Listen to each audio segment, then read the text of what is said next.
please join me in welcoming our president, Sister Donna Markham. Well, good morning, everyone. It's great to be with you. Before I get started, I just want to let you know that this morning I texted Bishop Frank Duane, who is our Episcopal liaison, and who is the Bishop of Venice, Florida. As you can imagine, it's very scary down there right now. I wanted to assure Bishop Duane that all of us here would be holding his diocese and all of the people in Florida, because they don't know where this is really going to land this morning, in our prayers. So just know that I have affirmed that promise to him from all of us. So we'll hold them in prayer. I do want to, in addition to the thanks that's been offered to all of the folks from Baltimore for helping this come together, this is just great, and it's great to be with you on this 100th anniversary. I also want to welcome a special guest from the Ukrainian Greek Catholic Church, Sophia Zakarchik. And Sophia, would you stand so people can see you?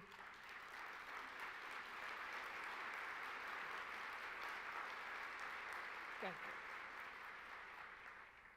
Sophia is representing the eparchies of the Ukrainian Catholic Church as they are preparing to become Catholic Charities agencies as the first Eastern Rite Catholics in the United States. So we're looking forward to welcoming the 4 Ukrainian dioceses into our family in the days ahead. So I just wanted us to celebrate that.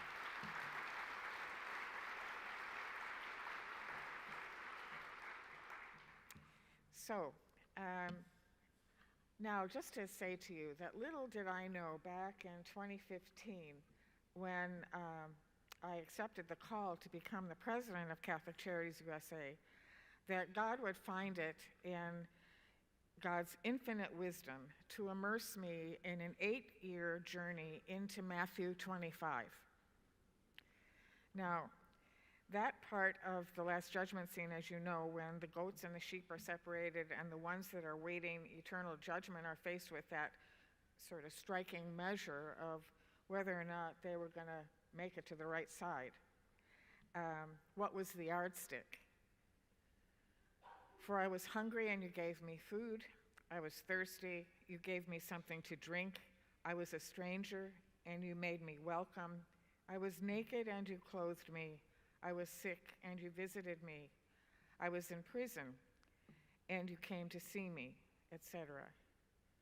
And you know, like I do, that when God leads us somewhere, there's always some reason, there's some purpose. There's always something that we're meant to learn, something that we're maybe able to offer, or something that we need to face in ourselves as we enter into a new ministry or a new position in our lives. Or maybe there's some rough edges that are in need of smoothing out.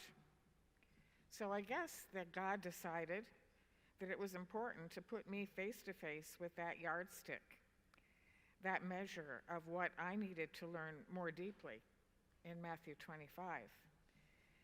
That's become one of the significant pathways to encounter that God has placed before me. Just as I don't think it was by any accident that I landed here at Catholic Charities, I don't think it was by any accident that any one of you landed here at Catholic Charities. I think you really saw that this was an important ministry for you to direct your life's energy towards serving people who are hurting in one way or another. As you know, and I say often, it's far more than a job. When we say yes to a position of ministry, like each of you has, you're saying yes to a God who's calling us closer. We're saying yes to love better, to care more deeply, and to suffer alongside those who need to share their stories with us. What is God trying to teach you today? What's God trying to teach me these days? The path of encounter is a transformative one. It opens our souls and our hearts into glimpsing the very face of Jesus.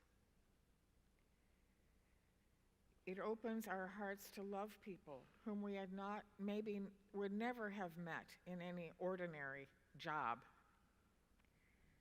I'm not the same as I was in 2015 when I began my work at Catholic Charities USA. Jesus instructs us in the gospel that we can say our prayers, we can follow all the rules, we can take part in the sacraments, we can be as ritually observant as possible, but that isn't enough. It's important, but it isn't enough. What we will ultimately each be judged on is how well we've loved. We'll be judged especially on how well we've reached out in love to those who are in bitter need, to those who may even be despised. I'd like to highlight some of the cutting-edge Catholic Charities initiatives that are underway in our collective response to this gospel. Some of the ways that you are extending yourselves to those who are outcast, to those who are forgotten, to those who are downtrodden. And I want to share this because you've been a witness to me in how to love more through your own ministry to God's people in need, how to care more deeply, and certainly how to work even harder. I was just saying at the table this morning, we've got every catastrophe you can imagine sitting at each one of these tables, these days. I mean, this is no easy trek. And so much I wish that the rest of the church, the rest of the world could see the kinds of things that you do every day. When I was hungry and thirsty, you nourished me. When people lack food and water, they become desperate to live. It was an awful experience to see a child starving or a mom and dad unable to provide sustenance for their children. We were confronted with that most vividly when we saw what was going on in Jackson, Mississippi recently. What happens? Hungry and thirsty. Well, there, Catholic Charities is all over the country. Standing there, you are the ones that they count on. Catholic Charities is there in emergencies and in the crises. And this isn't just humanitarian work. We can't trivialize it by saying it's just humanitarian work. This is the work of the gospel, and this is what you are doing. In addition to the numbers of innovative food choice pantries and thousands of food distribution sites, Catholic Charities Supplemental Nutrition Assistance Program, or SNAP, those grants have made it possible for over 65,000 low-income people who've been unable to afford food, and that's only getting worse these days. And we've helped them to get something nourishing to eat. Additionally, we just learned that Catholic Charities has been awarded close to $10 million to provide relief checks to farm workers and others in the meatpacking industry who helped people be fed during the pandemic. And those funds will be directed to 13 Catholic Charities agencies in 7 states and all 5 U.S. territories to assist. In these difficult economic times, many of you have extended a warm welcome and an invitation to receive the assistance so people can actually feed their families. That has been so critical, and as I say, I think as the economy tanks these days, the situation is becoming even more dire. So I think you do that on a daily basis in normal times, and these are not normal times. And there you are, again, to be counted on, no matter how challenging the circumstances may be. What greater embodiment of the love of God could there be? And then there are the disasters. Disaster after disaster after disaster. I don't know how Kim Burgo and her team do it, and I can't believe it. But and our development team that keep trying to raise money from people that have reached capacity of where they're able to provide, and donor fatigue, but somehow it's happening. So I wish that, again, that so many others could see the work that you do as people try to recover from both natural disasters as well as the ones that we human beings cause to one another. So whether it's the need to help people deal with the trauma of mass shootings like in Uvalde and other places, certainly in Cincinnati and some of the places that have gone through terrible mass shootings and crises all over the country. One thing just to share with you is that I was at a meeting 2 weeks ago at the White House, and the FBI gave a report to us at this summit saying that there are now upwards of 7,200 instances of domestic terrorism in this year alone. So it's a serious issue. And so the fact that Catholic Charities is there to support people as they deal with the aftermath of this is absolutely critical. You've done that in a way that's upheld the dignity of people that you're assisting. We've learned that the principles of disaster management that we learned through natural disasters are absolutely transferable to other situations where unexpected tragedy has upended lives in some of these very terrible human cruelty situations. When lives have been shredded and there's literally nothing to sustain them, you've been there to offer help and solace. When I was a stranger, you welcomed me. During the past I'd say several years, there's probably been no more contentious and significantly misunderstood part of our ministry than that of welcoming the stranger. Sadly, politics has used the refugee-migrant crisis as a weapon to issue scathing verbal attacks on many of our Catholic Charities agencies. But as we continually state, our work is not political, it is humanitarian. We are doing our best to work within a terribly broken system. Our work is the work of Jesus, and what we're doing, we do that everything we're doing is legal, as people are given our addresses without our knowing it to send people to your agencies and appear on your doorsteps with no warning whatsoever. Those are people that have been given those addresses from Border Patrol after people have been released and just directed in no particular fashion to us.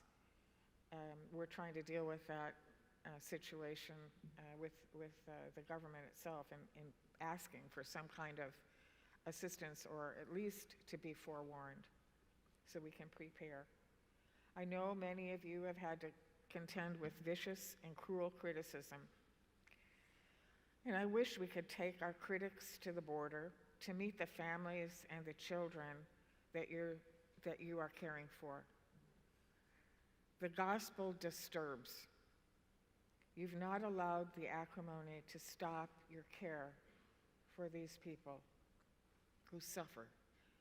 The reality of it's over that now, I would say tens of thousands of migrants being bused without their knowledge of even where they're going to various cities in our country from the south has presented significant challenges for many of your agencies, and it's likely to continue. Some people's response might have been anger and about the inhumanity of all of this, and I'm sure that there's been some of that in your hearts and souls too. But your compassion has clearly far outweighed that as you have welcomed strangers into the fast-paced, intimidating realities of New York City, Washington, D.C., and all over the place, including little places like Martha's Vineyard. So, I think your compassion outweighs the disruption in your lives. It is absolutely, I wish that every single news outlet could see how you have welcomed and extended care and kindness to these vulnerable people on the move across our country. Many of you are aware of the informational document that we posted on our CCUSA website that clarifies for the reader what is our work and our care for migrants and refugees and asylum seekers in our country. It was created in an effort to offset the wild accusations and the kind of made-up narrative that we deal with. But what is of greatest importance is that we ourselves realize that we are taking the Word of God seriously. To reach out in compassion and hospitality to the stranger who comes to us looking for help. Even hate speech and threats can't stop us from standing on the side of the gospel.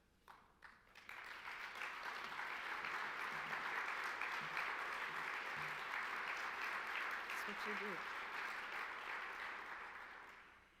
do. In addition to the 700,000 refugees and migrants you've cared for, you've helped resettle over 13,000 Afghans. I don't know what the number is to date. It's probably higher than when I wrote this.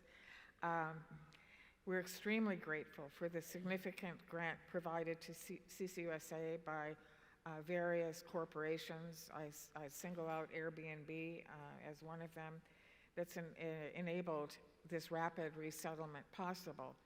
But it's very difficult given the housing shortage in the country.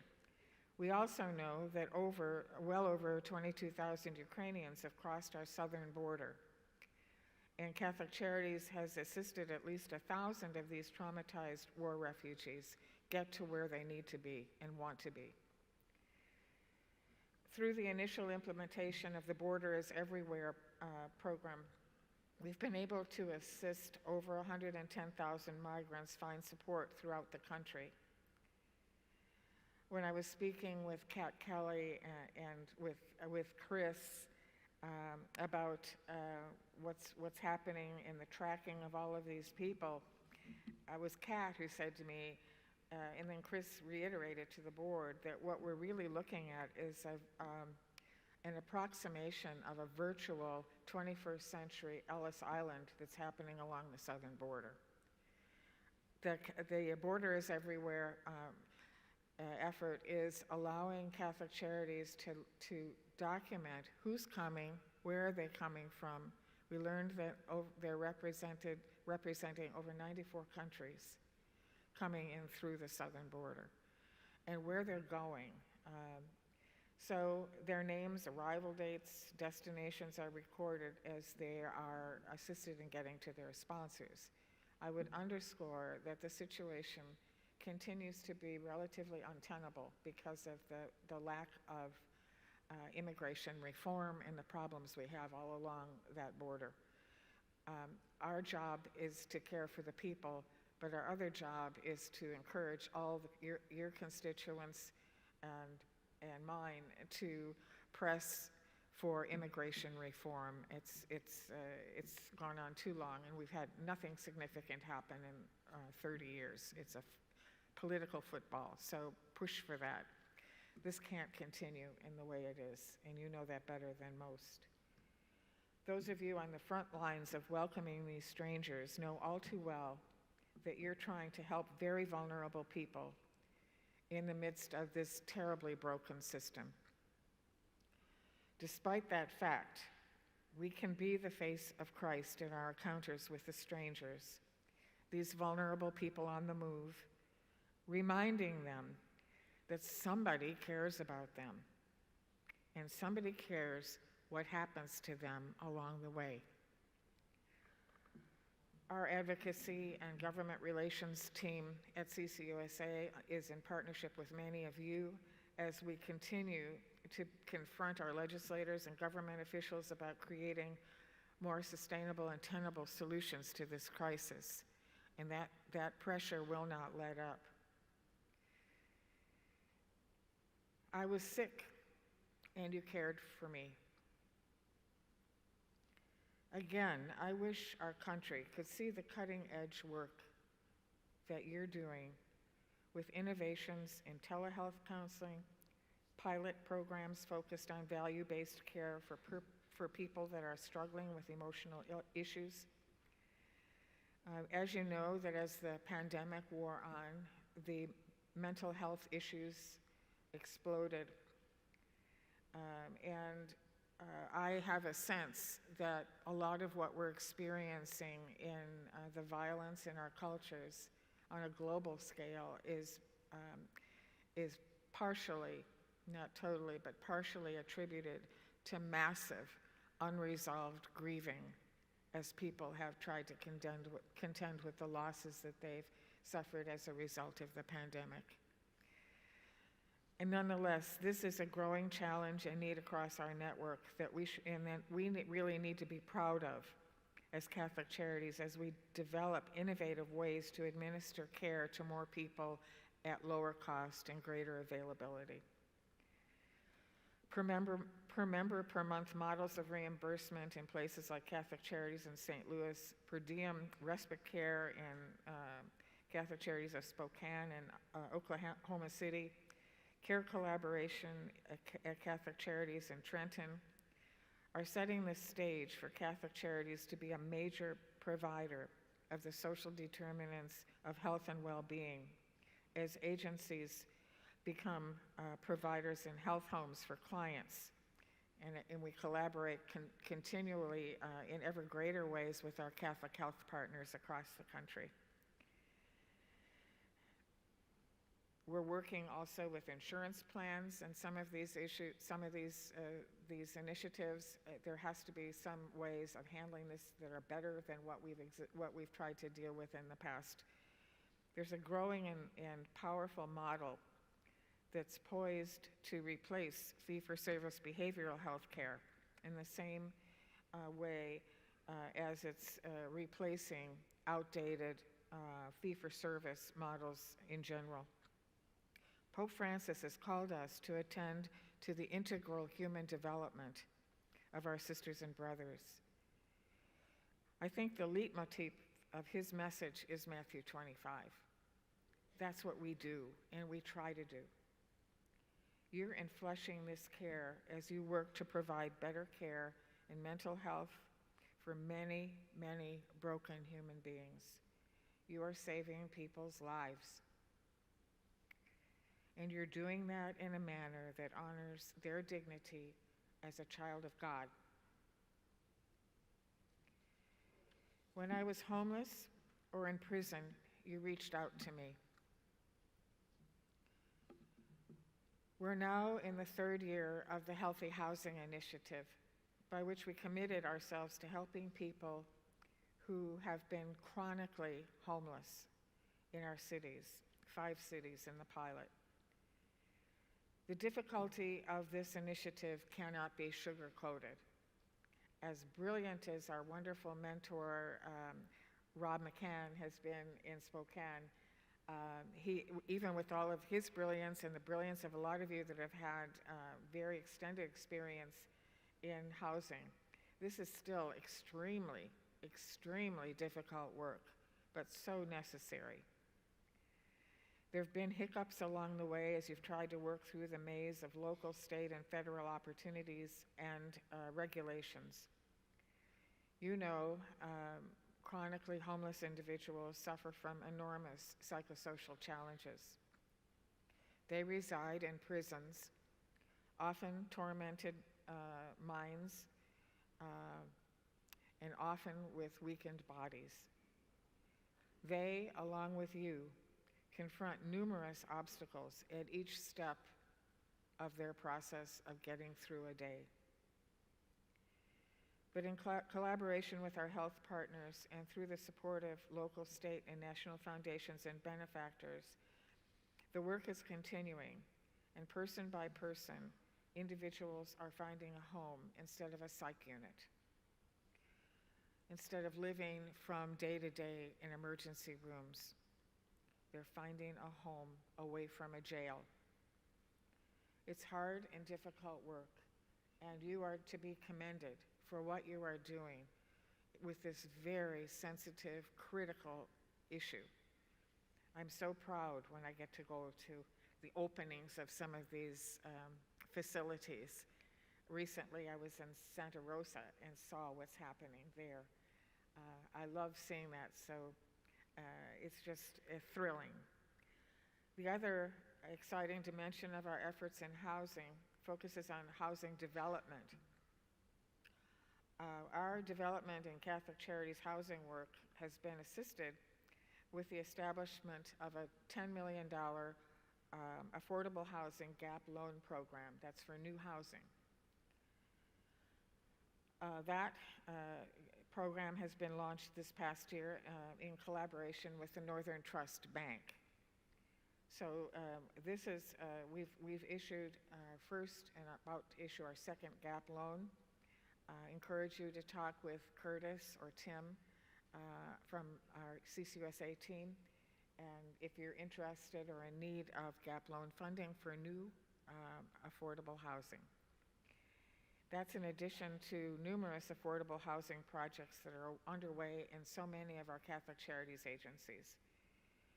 This work, again, is undertaken with profound care for the millions of people who today cannot afford a reliable, safe place to live. Not only are we attempting to address this national housing crisis, the work of providing a home is a step into the reign of God in this tense world. When I was naked, you clothed me. National organizations and businesses are coming on by the day to offer assistance in this area. A few of them include Eileen Fisher, pretty beautiful clothing. They've stepped up to help with Afghan clothing and helping the Afghans get clothes when they fled with nothing. Amazon and Walmart are helping Catholic Charities provide new clothing and supplies for tens of thousands of people who are desperate for simple, basic necessities. Your efforts, along with the goodness of many local donors and partners in mission, make it possible for people who have fallen on hard times to feel valued, worthwhile, and respected. Again, you are reflecting the work and the love of God. Workforce development initiatives all across Catholic Charities are helping people move towards self-sufficiency, helping persons become equipped and to acquire meaningful work and support themselves and their families is a way of providing hope, and again, a way of acknowledging the inherent dignity of human beings. This is at the core, as you know, of poverty reduction. It's as though the hand of God has reached out to you to lift up someone who is on the edges of destitution. Again, I wish the world could see the quiet work you do as you've guided people in finding a job. These are big undertakings, and there are only just a few of the incredible ways each of you mirrors the compassion and the love of God. The most important part of our ministry is what happens to us and to the one in need through the process of those encounters that we have each day. The person that we help is changed, and we ourselves are changed. What happens to us when we have the chance to glimpse the face of the suffering Christ? Each one of these encounters with someone who is hurting, someone whose journey has been particularly difficult, someone who needs help, These encounters stretch the depths of our own mercy and our own compassion. Truly, this is a lifelong journey for all of us. Having grown up in a rather sheltered middle-class environment, my very first encounter with someone who was deeply entrenched on the margins of society happened in Texas over 45 years ago. I met Fred in the emergency room of Ben Taub Hospital, and the Texans will know what that is. It's a county hospital. Fred was filthy. He had 2 gangrenous legs. His clothes were in rags. He'd been living rough for years. He smelled terrible. And I was the young clinician assigned to his case. I felt I was in way over my head. And to be sure, I was more than a little frightened. But I had the privilege of listening to his story all those years ago. He'd once been a successful businessman, but he lost his job, and then his wife, and then he started to drink, and he lost his home, and his children rejected him. He told me that once upon a time he studied psychology, and because of that, he knew no one was going to help him. That's a real, A+ for our profession. I continued to listen to his unfolding story until the orderly came to take him to his room. But before he left, he said, "Will you come and visit me when I get upstairs?" I assured him that I would. And over the days, the story continued. For me, it was the realization that I had met a human being, not a case. Without ever realizing it, Fred taught me how to be a clinician and how to be a person of deeper faith and deeper compassion. I couldn't have had any class that would have taught me so well. I'd like to invite you at your tables right now just to take a moment to reflect on an encounter you've had in your life, just one, because I know you've had thousands, but pick out the one that really strikes you, that you keep in your mind of how meeting that individual, encountering that individual actually impacted your life. We're just going to take about 5 or 10 minutes of table talk, so just to share that with each other, okay?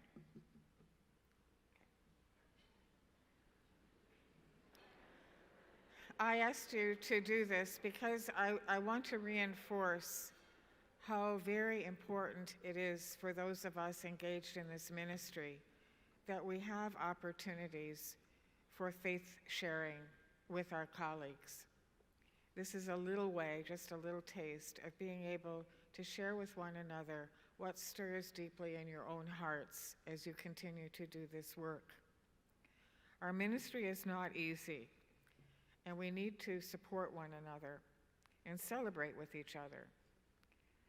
So I hope that you will continue to take advantage of all the spiritual supports and the educational supports provided through Catholic Charities that keep you energized, but also to count on one another, to count on your colleagues in that encounter, because the encounters between and among yourselves are so important for grounding and reminding us that this is God's work. What you're doing is a prayer every day. And that reminder to each other is so critical. Well, while God hasn't finished honing me, despite 8 years of reflection on the Good Samaritan and Matthew 25, it will come time next summer for me to retire. And I want to share that with you because God's not finished with me yet. I still haven't learned the lessons that I think God wanted me to. So something's going to happen. I don't know what. But now, one day I woke up and I realized, oh my goodness, I am now the age of a retiring bishop. Now, that is really shocking, folks. Because I don't feel it, I've been blessed that every single thing I've done in my life, every ministry I've been engaged in has been an absolute joy. And God continues to teach me new things in each of those instances. But given the calendar and the chronology, I can't be pushing my luck forever. So, sisters never retire, so it's kind of a euphemism. People say, oh, congratulations. I think, no, that means just what am I going to get called to do next, as long as I'm physically able. But nonetheless, it is time, I think, for me to step aside so that someone else will be entrusted with this extraordinary ministry. I'm blessed with good health, and I count on the fact that between my religious congregation and God, that there's going to be something that I'm still meant to learn, and ways in which I will need to grow. I wanted to share this with you so that you know that this fall, the board will engage in a national search. And upon their successful search, then I will be around to assist the new president transition into the work which we are looking at sometime next summer, so after this fiscal year. But finally, I've come to know and to work with so many of you, so many extraordinary people in our ministry, and so many extraordinary co-workers at Catholic Charities USA. Many of you, many of our Catholic Charities USA folks are here, and I would just like them to stand so we can acknowledge them. Please.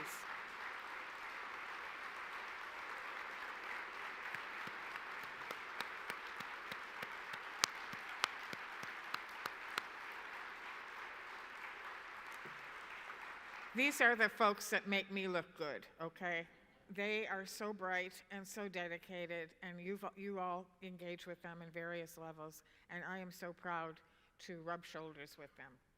So I just want to acknowledge that, and I'm blessed by all of you who are in this work, and I just simply want to say thank you profoundly. Okay, thanks a lot.